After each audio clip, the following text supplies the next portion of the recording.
Bismillahirrahmanirrahim. Welcome to session 83 of the Arbon Islamic Studies Circle Seerah sessions. Second time we're going through the Seerah, but in a bit more detail this time. And this is the online version. So carrying on from last time, we discussed the particular aspects of what the Prophet ﷺ did when he entered into Medina as leader and ruler. The first thing he did was obviously to build the masjid, and then we talked about the importance of setting up a brotherhood. We then talked about the constitution and how bringing people together as equal citizens. And then last time we talked about the change of the Qibla, which again was quite fundamental but linked to the sense of citizenship, rights, responsibilities and duties. So this week we're going to carry on with another important aspect of developing the Islamic State, a new way of doing things, a revolutionary approach to ruling a city or a territory. And again, another important aspect that we talked about many weeks ago in terms of how to define what the characteristics of the new state would be is one of the economic aspect. And so we'll talk today, inshallah, about the economic policy of the Prophet ﷺ in Medina. And there's still to do aspects of foreign policy, which is the other cornerstone of how the Prophet ﷺ consolidated his power and governance in Medina, and then inshallah we'll do that in a couple of weeks' time.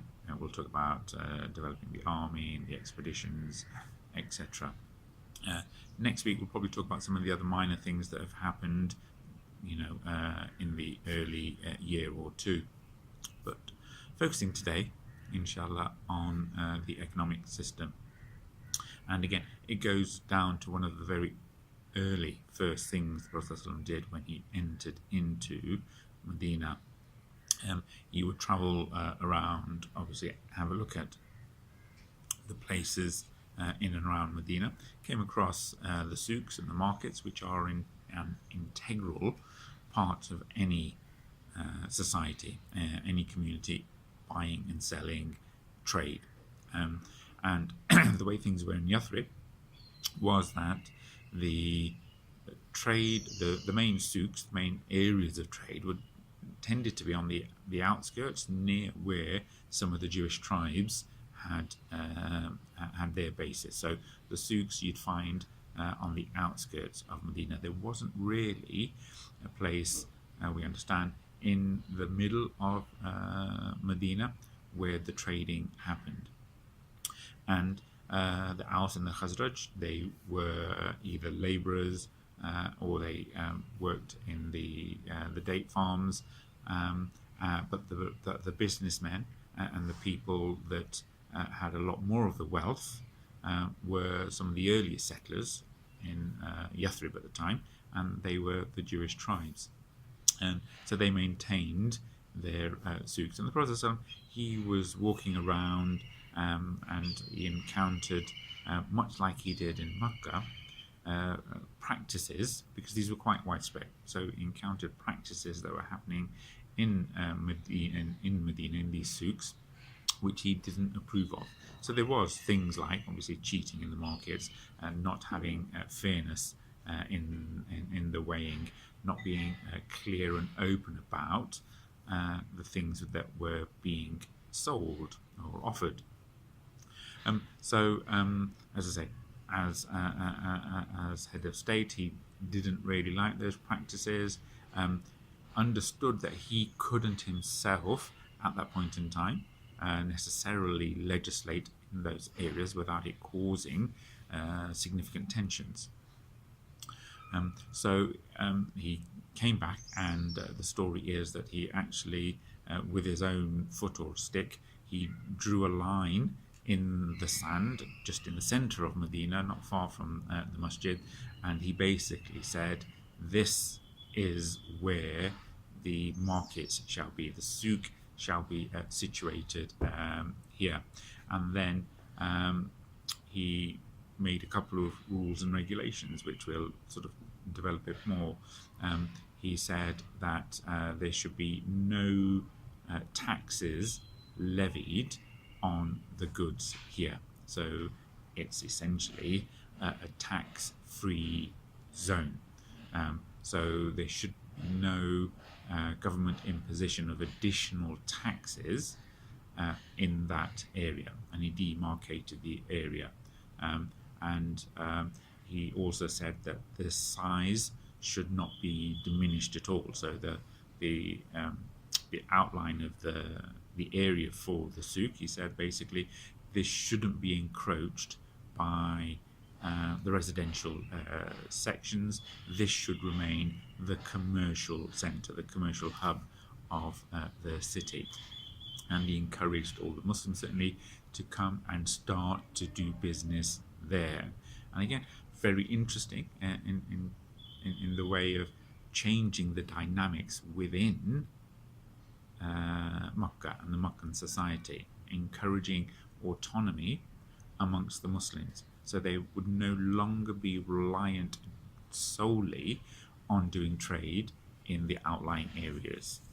They could then develop some self-sufficiency, their own economic approach and their own economic policy, and their own trading arrangements, and they would be seen, and it's a way of getting the Muslims to bond again further, because they're bonding on their own terms with each other, buying and selling and increasing it.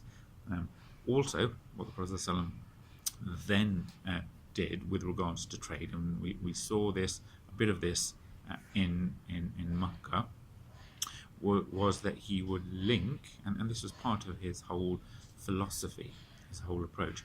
He would specifically link doing business with being a good person and being a good Muslim. So there was no sense of this secularization, which is the term we would relate to. There's no sense of the secularization of Islam, of your beliefs, where essentially Islam is part of your fabric. It should go through everything that you do. It should be the basis of your thoughts, your values, your emotions and behaviors. Consequently, if it is the source of where you take all your values, then naturally you will do business in an Islamic way. So there's a specific linkage of business practices with being a good Muslim. So the linking of good business with piety. So again, it's saying that actually, as a good Muslim, you also need to exhibit yourself as a good Muslim in all aspects of your life, not just in the mosque and prayer, but also at work and in business. And again, it's inculcating these values of ikhlas and ihsan, sincerity, and doing the things to the best of your ability, essentially. So here we have some of the basic principles that the Prophet started off with. But then for the rest of the session, just want to just develop some more aspects of the Islamic economic policy, which started here and then was developed over the next year or two, when more specific legislation around the economics were revealed. Businesses, how to trade, buy, sell, contracts, all of those things came a bit later on. But now we have a hub, and this was the commercial area where people would be buying and selling and doing trade. So again, Prophet ﷺ understood that this was a key aspect of maintaining the life of Medina, and a focal point for the growth of the community. And just to go back on the fact where the Prophet ﷺ said there will be no taxes, it's not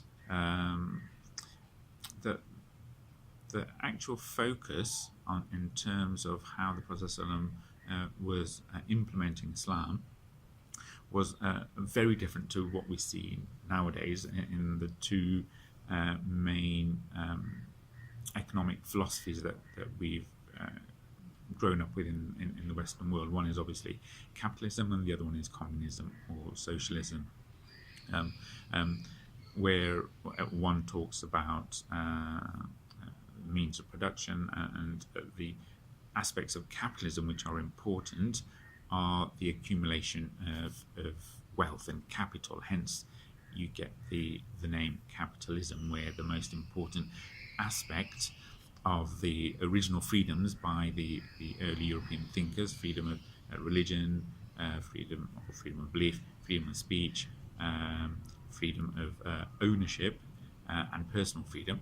It was the freedom of ownership that gave rise essentially as a driving force to capitalism, where it's the accumulation of wealth and the means to produce wealth and the means to retain the wealth that became very important. And you get a lot of policies in the Western countries around encouraging the entrepreneurship and the accumulation of wealth.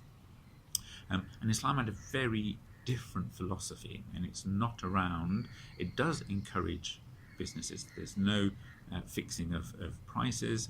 In fact, there's a narration where one of the Sahabi came up to the Prophet ﷺ, it's narrated by Anas ibn Malik, and the prices were quite high in the markets at the time of season, and it was beyond what the local people, or some of the people, could afford. And so they said, "Oh, Messenger of Allah, the prices have shot up, so can you please fix the prices for us?" And the Prophet ﷺ said, "It is Allah who fixes the prices, who withholds, gives lavishly, and provides. And I hope that when I meet Allah, none of you will have any claim on me for an injustice regarding blood or property." So what he's saying here is it is Allah who fixes the prices, and it's linking it to the concept of rizq and sustenance. So there's no forced fixing of prices. It's left for the market to generate that the local prices. That does not equate itself to capitalism. There may be things which on the surface seem similar, but that's not obviously how it's done. The other key, and we'll come back onto the issue of capitalism and wealth in a few moments. So what you're finding there is that the Prophet ﷺ is instituting rules and regulations around the economy that benefit the society, and this is a guiding philosophy that you see in how he dealt with trade and economics. In Makkah was a trade-based society. People would come for the Hajj, and the prominence that Makkah got was because of that influx of people for Hajj and for pilgrimage to the Kaaba, because of its religious authority, and it was a hub for trading. And the Quraysh wanted to maintain that hub, which was greatly increased and propounded by Hashim. So the whole society around Makkah was around trading practices, and we talk about some of the aspects there. And when the Prophet ﷺ came, he would criticize their practices in trade in the markets. And when he would criticize it in Makkah, this was a direct attack on the elite. This was a direct attack on the way they did business, the values that they held. And he was approaching their very sustenance and the way that they got their wealth. And the Quraysh saw that as one of the other potential threats to their existence, is the way the Prophet wanted to change the status quo. So Makkah, you'd get all these caravans, and you'd get the journeys to the Byzantine Empire, the Persians, the Romans in the north, and then to the Africans, Ethiopians, and Yemenis to the south, and they would meet and do business in Makkah through those linking trade routes. Medina was on the road between Makkah and the northern routes in Syria, but it was not a trading hub.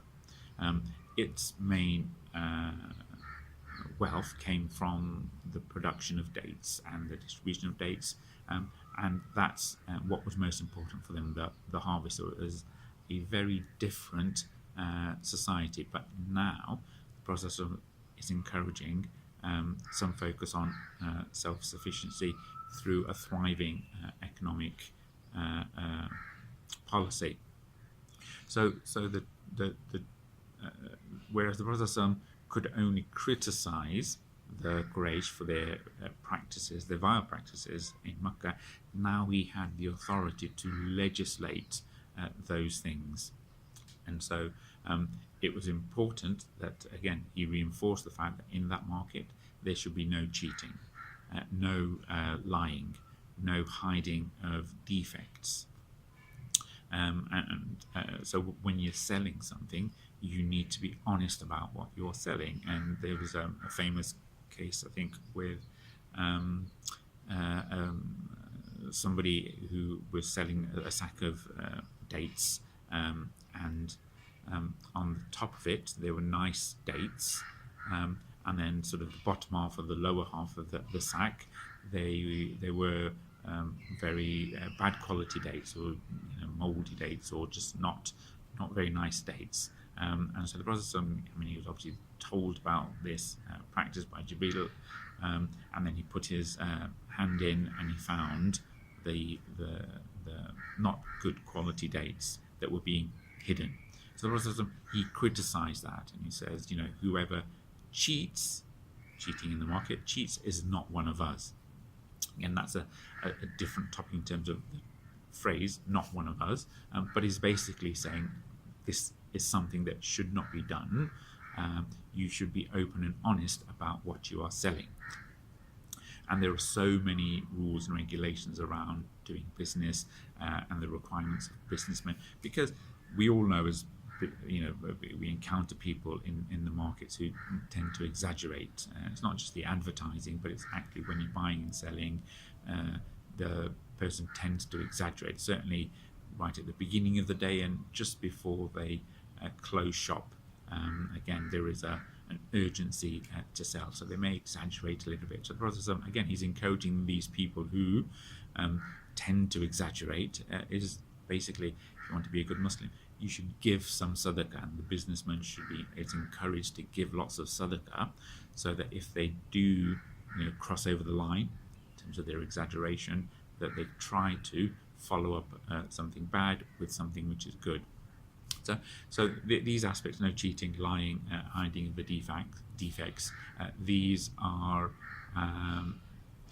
specific aspects of how they should do business. Another thing that the Prophet ﷺ did when he was in Medina was that if there were Bedouins or people coming from outside of town, coming into Medina to the market, sometimes they would have a middleman or a broker who would take the goods from the Bedouin and, on behalf of the Bedouin or the outsider, sell them in the market, because they understood the market, they knew where to go, and they could potentially get the best value or the best prices.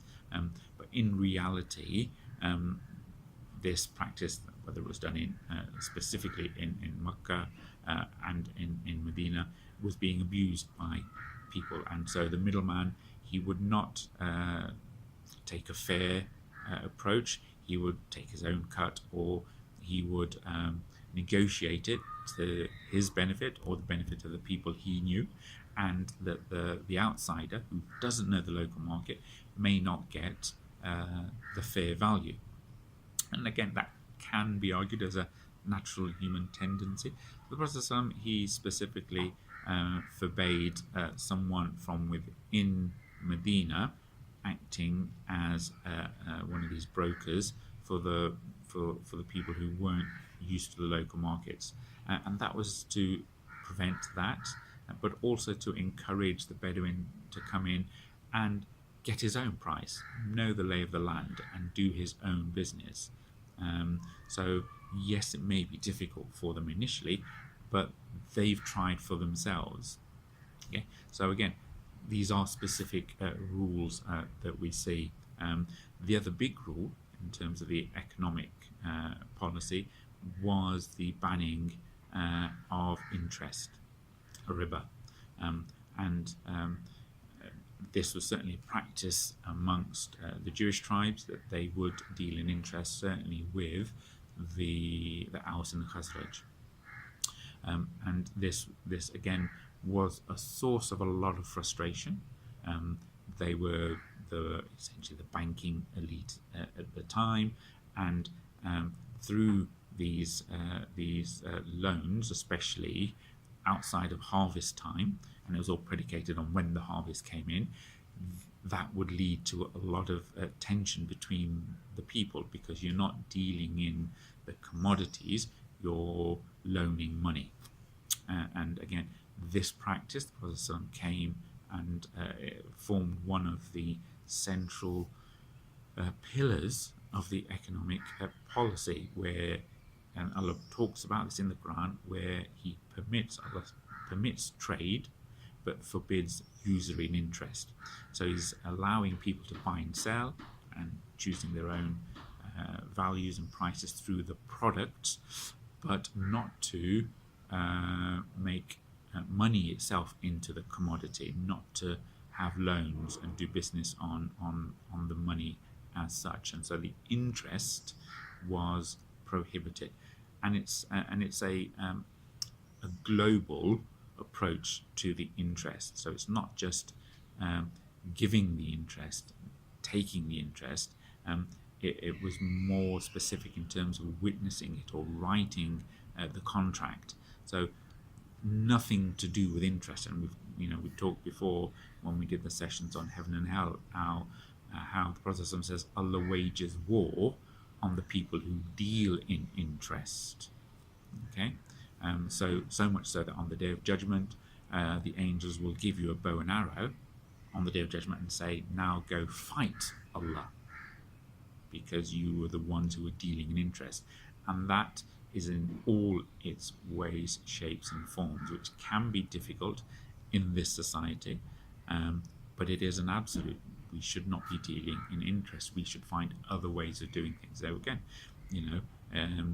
the big things are borrowing money for houses or cars and things like that. We should do what we can to avoid this, because it is a big sin.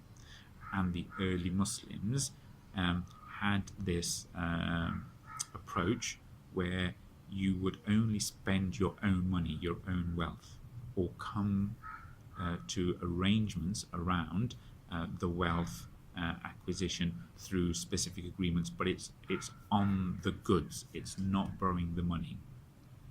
So that's again another important aspect of how they did business, all stemming from these first few months where the Prophet ﷺ, he instituted a marketplace within Medina, where he could look over the practices and generate the philosophy of trade within the people.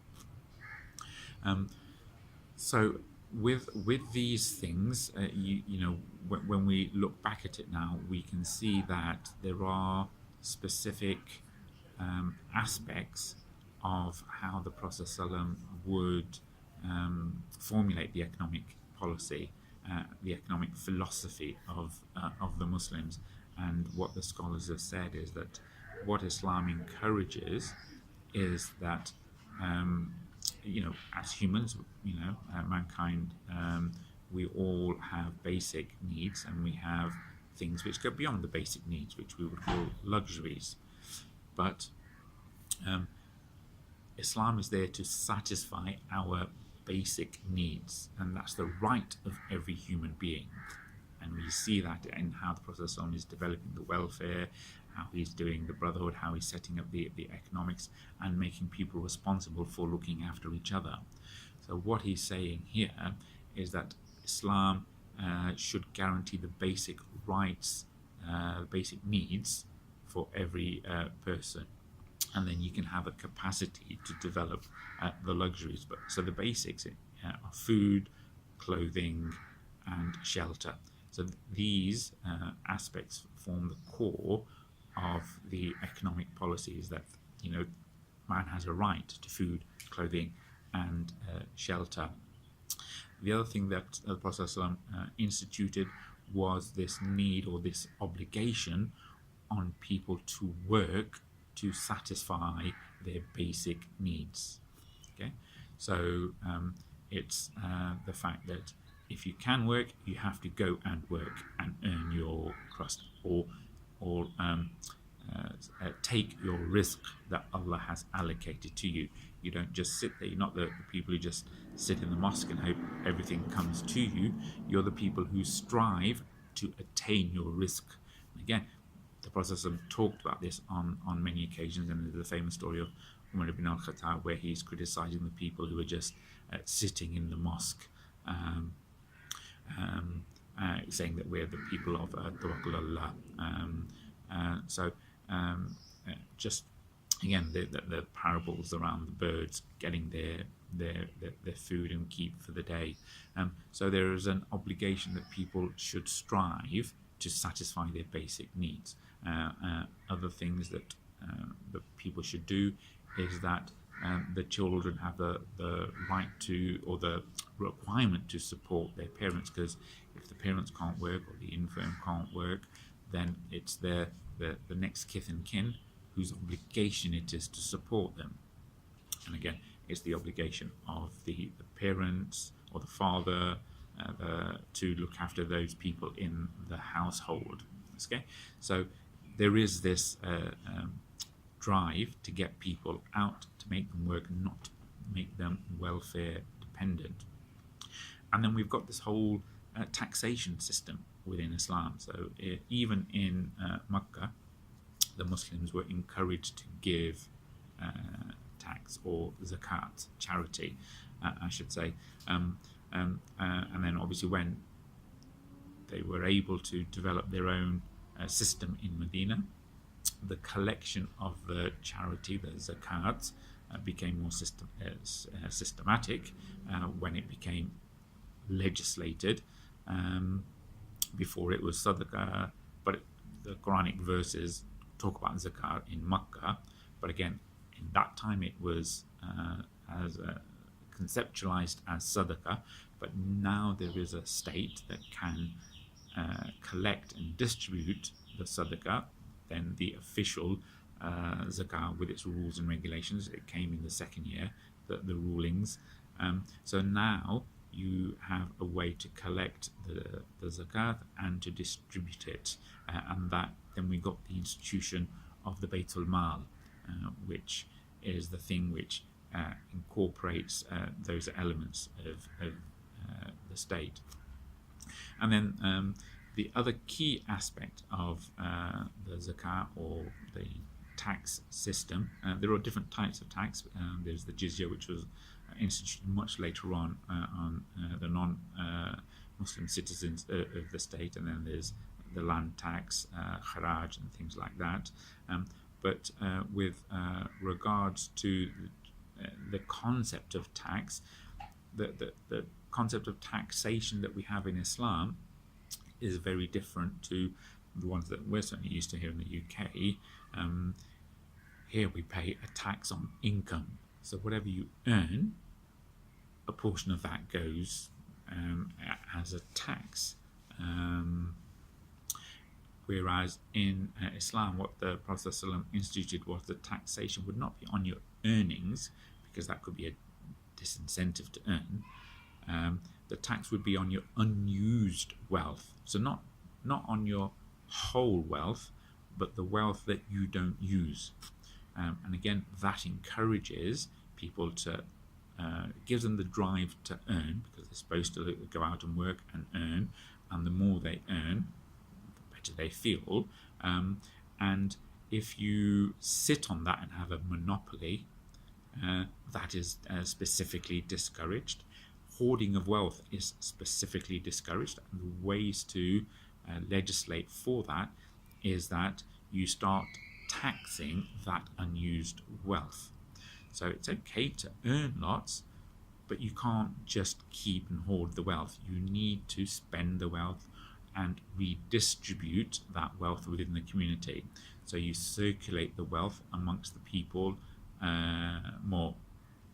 So you get a proper distribution of wealth within society. So you don't get the hoarding and collecting of wealth, but you're not penalizing people for earning a lot. What you're saying is, by all means, earn a lot, but then spend a lot. And then when you spend it back into the economy, reinvest it in the economy, things tend to grow more or grow faster. So that's what the push was in terms of the economic policy, is earn and spend. And if you can't spend in terms of buying and selling, then spend in terms of giving charity. And the more that you give in charity, the more that you get back. And that's something that Allah has promised in the Qur'an. So again, you see a lot of things in terms of the definitions around how to do business and the regulations around that. It's not regulating how we earn the money specifically. So it's not regulating the wealth that is being acquired, but how to distribute it. And the rules are specifically around how you earn the money. Okay, so you've got to do it in a halal way, dealing in halal commodities. So again, the onus is on the individual actions that they do. Okay.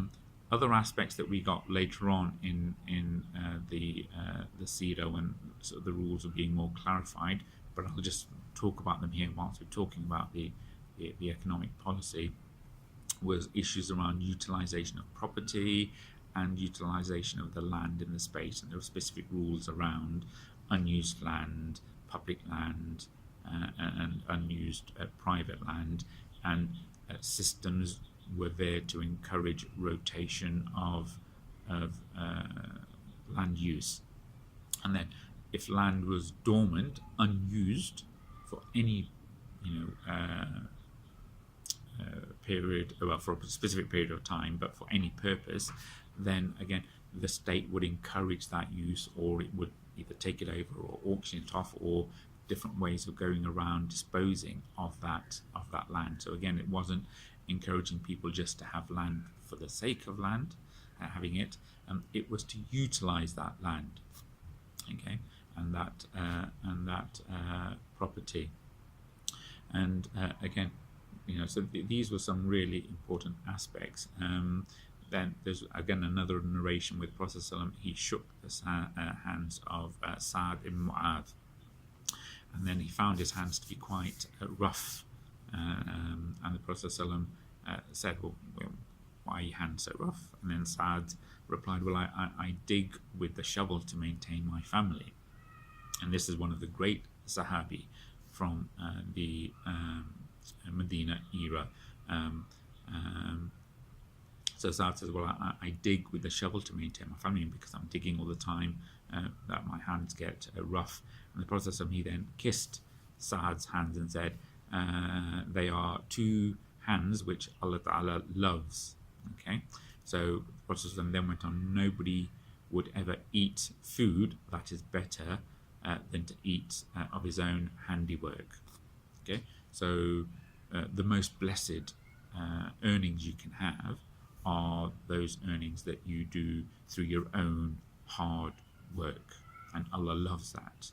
Okay, so you're putting your own effort in and you're seeing the fruits of that, and that is what you're earning in a halal way. And again, other things around the process, I'm saying that when somebody does some work for you, you pay them at the end of the day, or as soon as the work is complete. so you don't drag them on and put them in hardship. So a lot of these rules, and again, Allah talks about these things in the Quran. There are lots of verses about business and the economy and goods in the Quran. For example, Allah subhanahu wa ta'ala says, say, who has, in translation, say, who has forbidden the beautiful gifts of Allah, which He has provided for His servants, the things clean and pure that He's provided, in Surah Al-Araf and in Surah Al-Baqarah. O you who believe, spend of the good things which you have earned, and that which we bring forth for you from the earth. So these, Allah is, giving some general things around how we should utilize things. So these things are really important. So some of the principles around how the economy was being formed in the early Medinan society was that individuals were taught to strive to seek their provision and get their rizq. Okay, it was working hard to earn your property, to earn your way. It was the Prophet is encouraging people to enjoy their property, their wealth. Okay, so it's good to earn, and it's good to get wealth, and then it's good to enjoy that wealth. Okay, and you should be eating of enjoying the good things, and then with all of that, spending of what Allah gives you. Okay, so these are very clear cornerstones and philosophies of the Islamic economic system, and then Islam later defined the specific contracts on how to earn property and wealth, and the nature of the contracts between people, because people can have disputes. So it legislated the types of contracts and the way that we do business. But again, that formed later on. And just a quick word about the Bayt al-Mal, which again was something which was constituted a bit later on and solidified in the ways it worked later on, and then with the first few Khulafa Rashida as well. You would see that the Bayt al-Mal would be for collecting funds for basic services. Okay, so not just for collecting the zakat, and there are rules around people, the tax collectors as well, because it needs to be people who are collecting the zakat. This is an important figure point for lots of people who are involved in charities, that the people who are collecting the zakat are those who are specifically appointed by the person who has the right to appoint them. That would be the Khalif, and only they are legislated to collect the zakah and bring the zakah to the Bayt al-Mal, and it is redistributed through the head of state, essentially.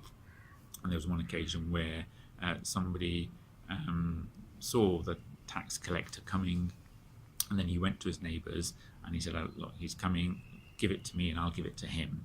And then the Prophet criticized that practice, both the tax collector who allowed it to happen and the intermediary who was collecting the zakah on behalf of the people to give to the tax collector, because everyone has their roles and responsibilities, and the roles and responsibilities of the tax collector are specific, especially when it comes to zakat. So we really need to be very careful on how we, even in modern times, distribute our zakat. Okay, it needs to be done according to the Sharia. So the Bayt al-Mal collects funds for the basic services around, infrastructure, roads, perhaps nowadays building hospitals, travelling lodges, which in those days for the travellers. So that would be a function of the state through the Bayt al-Mal. And then we see other specific responsibilities that the state has, the government and the Prophet ﷺ had, in terms of how they discharge their economic policies. We talked about ownership of things in Islam having three aspects. There's personal ownership, there is public ownership, and there's state ownership. And the state or the government, the Prophet ﷺ, at the time, in the Khulafa, they were responsible to manage the public property. Okay, and things which are public property are things like water, oil, natural gas, the minerals, the ore, copper, tin, everything that comes out of the ground, the rivers, hydroelectric power, the roads. All of these things are public property that is managed by the state. So it is not allowed to, we have lots of rules around it, it is not allowed for any individuals to personally own those things. The water, oil, gas, minerals, these are public property. Allah has given them for the wealth of the ummah. So having shares in these companies is not allowed. Having families owning these companies for themselves, whether it's oil or these minerals, it's not allowed. It is the responsibility of the state, through the Bayt al-Mal, to manage these public properties. And again, you can see why there is such a resistance for certainly the global elites today for Islam to come back. Because if Islam was to come back as a political entity, its rulings would be that the state it manages the public property of water, oil, natural gas, the rivers, all the minerals, that's administered on behalf of the population, the ummah, for their benefit. And so the state does it, manages those things, and then the money that's generated is reinvested in the people, in maintaining basic services. So again, you can see why the global elites and the capitalist nations of today may not be happy with Islam coming back, if that is its key economic policy, is to take the wealth of the rich people who own these things or claim it's theirs, and then redistribute it on behalf of the people to alleviate global poverty. And then the other key aspect of the Islamic economic policy, which in modern days is controversial, shouldn't be, but it is. And we saw that how the Prophet ﷺ was exercising this, is the distribution of wealth. So the rules are not specifically around the production or the means of production, but the focus rather is more on distributing the wealth. So against hoarding the wealth, and then encouraging reinvesting the wealth, spreading the wealth, giving the charity, and distributing the wealth for public services to maintain the security, the health, and the education of the people. So all of these things that we talked about in terms of the economic policies, it all stemmed from Prophet ﷺ going back, at that time in the first year in Medina, and clearly demarcating the commercial sector within Medina and encouraging trade. And then you've got a focal point now for where trade happens, and you can encourage people to do business in the right, proper, halal way. And it's all predicated on personal responsibility and doing things as a good Muslim. Okay?